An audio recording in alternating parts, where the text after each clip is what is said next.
So in the last video, we talked about why I wanted to make Nanochat multimodal, basically giving a small language model eyes. Today we are actually going to build it. I'll walk you through exactly how I did it, from setting up Nanochat to training the projector that connects its brain to a vision encoder. But before I do all of this, if you have not watched my previous video, I would highly suggest that you go and watch that video first so that you have a little bit of context. Now, what we are going to do essentially here, if I have to give a TLDR, then we're going to try and make a vision language model using just a simple large language model. In our case, that model is going to be Nanochat.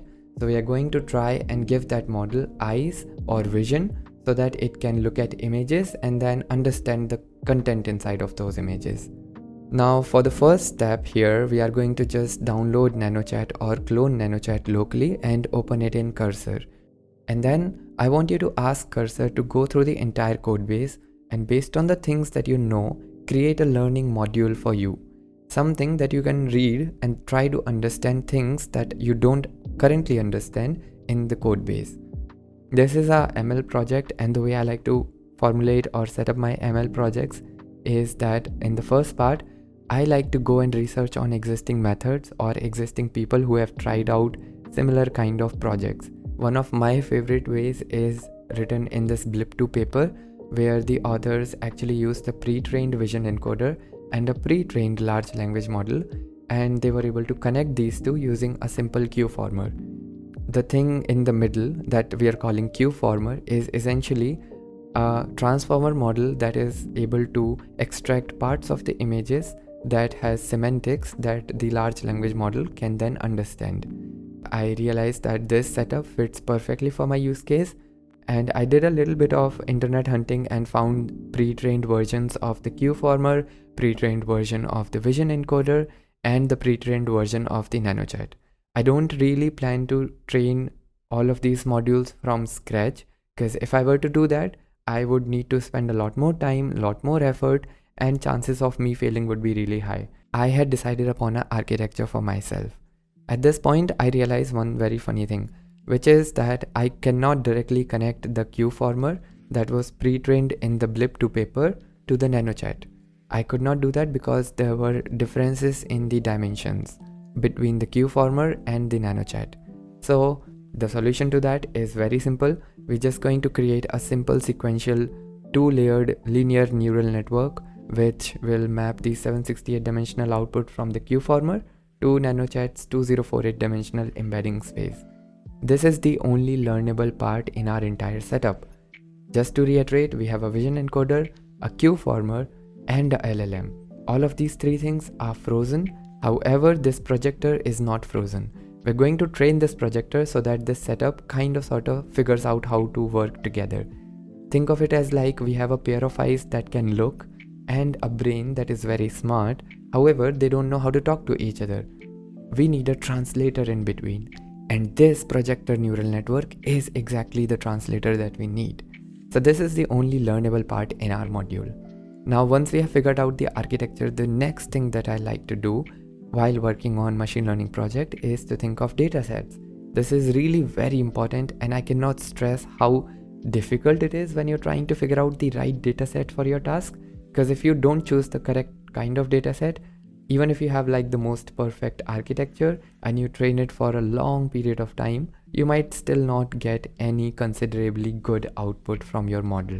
I used 20,000 samples from the COCO dataset. 20,000 samples aren't a lot, honestly, and I would suggest if you're trying to do this experiment, use up to 40 or 50k samples to get better results. However, I just wanted to prove that it works, so I chose 20,000 samples from COCO dataset.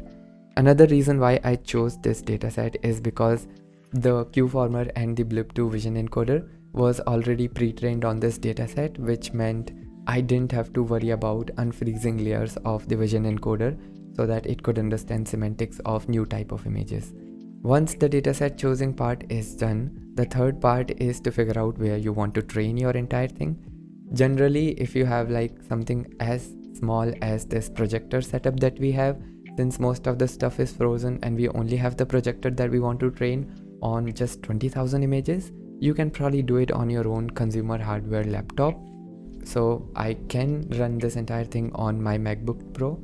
However, my MacBook Pro loves crashing in between my training runs, and that is something that I do not absolutely enjoy. And so what I like to do is to buy some cloud GPU. I personally like to go with HiveNet because the interface is pretty clean and it's cheaper than most of the other options out there. I bought a single RTX 3090 and pushed the entire setup, the projector, Q-former, vision encoder and Nanochat to the GPU and started the training. Training runs are very short in this case because I only trained it for like 3 epochs. Oh, if you're training for the first time, this is going to be really interesting because you might end up changing some hyperparameters. In the training, you might have to change the batch size, you might have to change the epochs or the number of steps and stuff like that. And how do you figure that out? Well, this is the next part of training your own ML model. So what I want you to do is that I want you to use weights and biases. They allow you to connect a live dashboard for your training runs, which you can access while the training is going on, and you can monitor things like loss curves, learning rate, and other matrices. And when you're monitoring all these things, you will be able to slowly figure out which parameter needs tuning. As if, for example, you see the learning curve and the learning curve is all over the place, then you know the learning rate is very high and the model is not able to consistently learn from the dataset. And so you can stop the run and reduce the learning rate and restart the run. This is kind of like a back and forth process which you will have to go through in order to get really good at it. And after the training, I tried this setup on a few test images. The results aren't like absolutely 100% perfect, but they are clearly better than random noise, and you can see that the model is describing object, color and relationships in a meaningful way from the images. So we were able to take one very small projector, train it on a consumer level GPU, and now our large language model, that is Nanochat in this example, can now respond to visual inputs or generate caption for images, which is pretty cool. This project might sound very small, but it opens door to some of the biggest ideas in the AI world. We trained a small model to handle multimodal input. One of the things that I'm currently trying to do is to explore how to use this setup to sort of do visual compression as a way to extend context limit. If you have no context around all of this, again, go back to my last video where I explained exactly what I'm trying to do. I will probably share more details around it when I hit some level of success, because right now I'm still trying to figure out what kind of dataset I want to use. As I already talked about how dataset is really the most crucial part of your entire process. If you do not choose the right set of dataset, even if you have the perfect architecture and everything else set up exactly the way it should be, you might still end up with a model that doesn't learn anything. So choosing a dataset is really crucial. Once you do that, then there are some of the advanced steps that you will have to learn. Things like unfreezing layers of your existing encoder or Q-former, or adding LoRa adapters to Nanochat, and a bunch of other stuff. We will slowly dive into all of these things eventually as the time comes, but I hope this video gives you some level of grounding into the world of artificial intelligence and machine learning and how to train your own AI model. If you like this video, feel free to comment down below. If you're making something, please tag me on X, share your work with me here in the comments on X or on Instagram. I'm mostly chronically online, so you'll find me there. And thank you so much for watching. I guess I'll see you in the next video.